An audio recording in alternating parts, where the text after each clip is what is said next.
seumpama itu. Serupa juga orang ni. Kalau kita nak berat hak ni, lepas tu ruginya berkenaan dengan anjing saja tu. Satu dunia pula. Dalam bidang tu. Dunia perniagaan anjing, dunia pengajaran, melatih anjing, dunia mengambil manfaat daripada anjing, berapa bidang. Satu dunia pula tu. Hak tu. Kita tutup pintu tu. Siapa yang rugi? Kita lah rugi. Umat Islam. Lepas pada tu seterusnya ni, istaqimu walan tuhsu. Istaqimu, berdiri tegaklah kamu, berada di atas jalan yang lurus. Atau makna istaqimu tu makna istiqamahlah kamu. Tetaplah buat kerja apa-apa ni, biar tetap. Jangan cerlah-cerlup. Jangan hangat tai ayat. Saksi lagu tu. Dia kena istiqamah. Bila kita pegang hak tu, lagu tu. Pendirian kita. Bukan makna tak boleh tukar pendirian. Pendirian hak boleh tukar tu suku hak tu. Atas agama Allah SWT tu kita istiqamah. Sebab itulah dalam Quran ada sebut innal ladzina qalu rabbuna Allah thumma istaqamu tatanazzalu alaihimul malaikah.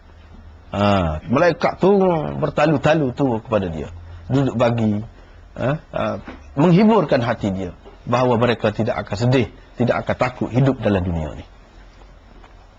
Jadi istiqamah tu benda payah. Sebab itulah orang-orang tasawuf kata al-istiqamah khairum min alfi karamah.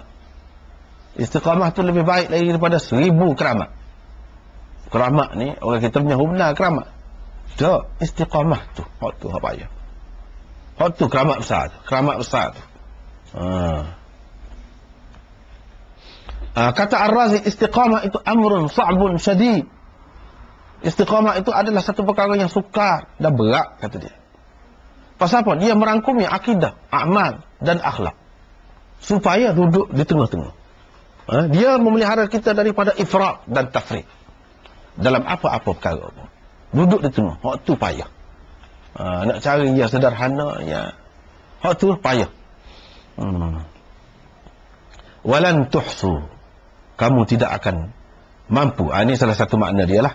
Kamu tidak akan mampu beristiqamah dalam arti katanya yang sebenar. Hak betul-betul boleh istiqamah dalam arti kata yang sebenarnya Nabi-Nabi. Orang lain cuba nak buat setara mana pun tak boleh. Makna benda tu benda payah, benda tinggi. Tetapi adalah Nabi kata saddidu wa qaribu. Cubalah dekat diri kita tu. Cuba betul dah dekat diri kita. Kalau tak boleh 100%, 80. Tak boleh 80, 50, tetap benda tu molek. Nak ayatnya payah.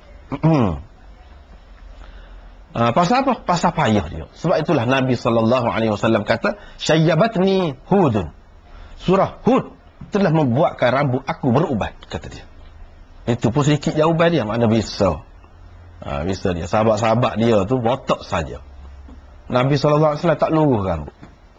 Pas dia tua mati tu, boleh dibilang oleh sahabat-sahabat. Uban dia tu sikit. Maknanya dia seorang yang hebat, gagah. Kalau tidak, luruh rambut. Kalau tidak, mudah berubah. Salah satunya tekanan ni, tekanan kuat menyebabkan orang mudah berubah juga. Tapi Nabi tidak berubah. Hak dia berubah sikit tu pun dia kata syayyabatni Hudun. Surah Hud telah membuatkan rambut aku berubat. Sebab apa? Pasal dalam tu ada ayat fastaqim kama umirta. Itu butir je. Istiqamahlah engkau seperti mana engkau diperintahkan. Fastaqim kama umirta. Hak tu hak payah tu. Payah tu.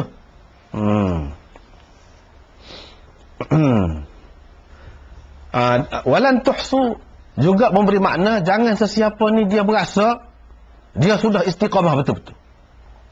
Sudah 100% dari istiqamah. Kalau lagu tu dia akan jadi terjerumus dalam satu sifat yang buruk, iaitu ujub dan ghurur, berasa besar diri, sombong.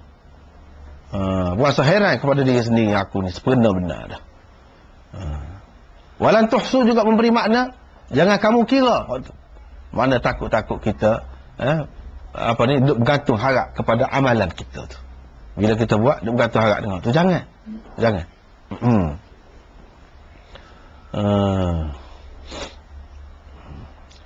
Ataupun mana walan tuhsu tu kamu tidak dapat menghinggakan, menghabisi tuntutan istiqamah itu. Mana tuntutan istiqamah ni banyak luah. Kalau kita cuba nak buat setara mana pun tak habis juga. Pasal banyak.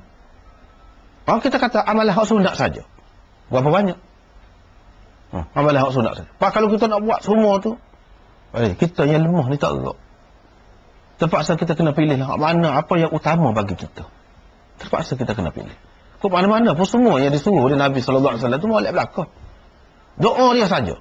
Berkali kalau kita kumpul belaka doa-doa tu setiap gerak-geri kita ni ada doa. Itu makna walan tuhsu.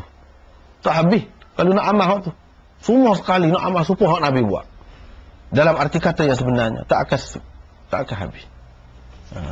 Tapi buatlah. Beramallah ke mana-mana pun. Beramallah.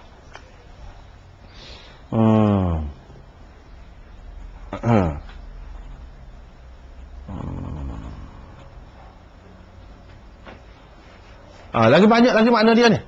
Ataupun tambih kepada supaya dia tu janganlah berasa jemu untuk berusaha dan untuk bekerja keras. Kerana dia tengok dia cuai, dia tak sempurna, semaya pun tak berapa, molek, tidak khusyuk molek, patut saya buat. Tak, jangan gitu. Walan tuhsu tu maknanya jangan kamu berhenti pada sekat tu, jangan. Tapi kena buat lebih lagi daripada tu. Buat semua.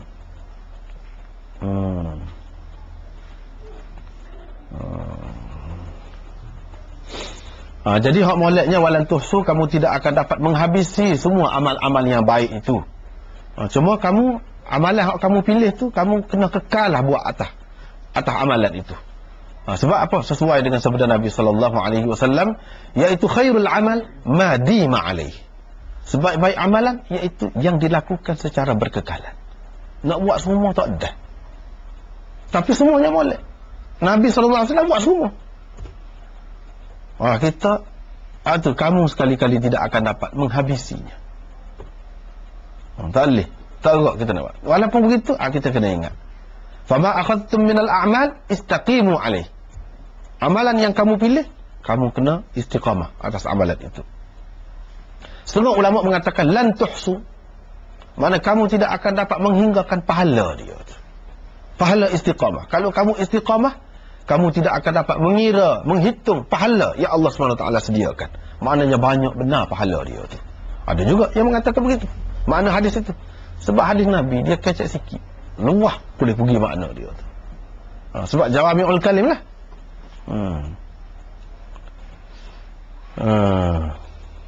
Begitulah. Wa'malu, dan sebaik-baik amalan kamu ialah sembahyang.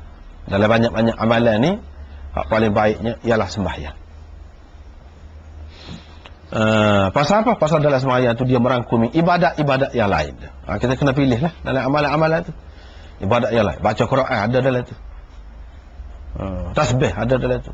Takbir ada dalam tu. Dan ia adalah mi'rajul mu'min. Mana jalan untuk seseorang itu meningkat, naik ke darjat yang tinggi. Jadi dengan sebab itu dia lebih tu. Sebab itulah ulama mengatakan amalan yang paling afdal selepas daripada dua kalimah syahadah ialah sembahyang. Dalam rukun pun, rukun Islam itu pun begitu juga. Sembahyang. Pas sembahyang tu, sembahyang 5 waktu. Lepas pada tu ada pula dalam setengah-setengah hadis dia kata sebaik-baik amalan hak ni, sebaik-baik amalan hak ni.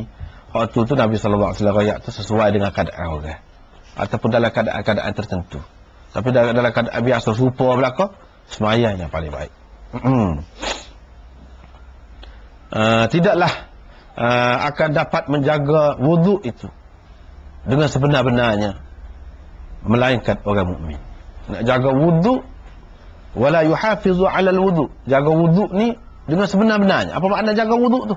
Yani tuntutan wuduk yang zahir dan yang batin. Yani taharatul batin min al-adnas al-batiniyah. Wa kamaluhu taharatus sir 'anil ghair. Ini pendapat dia lah. Tak apalah. Maknanya tidak ada siapa pun yang dapat menjaga wuduk dengan sebenar-benarnya. Yang ini tuntutan wuduk, iaitu apa nama ni, innallaha yuhibbut tawwabin wa yuhibbul mutatahhirin. Dalam ayat tu pun sebut begitu. Tuntutan wuduknya kena tawab, maknanya kita bertaubat sebenarnya wuduk tu. Mutatahhirin makna kita melatih diri kita suci. Suci zahir, suci batin. Nak jaga hak ni payah. Kalau ambil semacam pun ada lah tu. Hanya buat pula. Janji banyak kali tu. Janji dengan Tuhan tu menyesal tu. Nak tinggal tu. Buat pula. Apa pada tu.